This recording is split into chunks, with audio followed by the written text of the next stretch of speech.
রস খাইলে আর ভাত খেতে নি হ্যাঁ আগেকার মানুষ তো 1 গ্লাস 2 গ্লাস করে রস খায়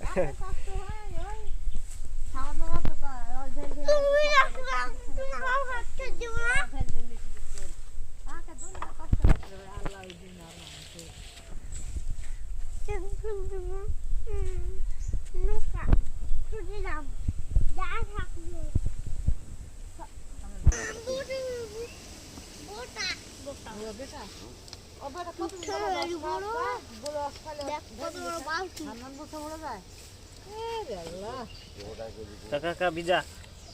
ভালো কি বিজা কা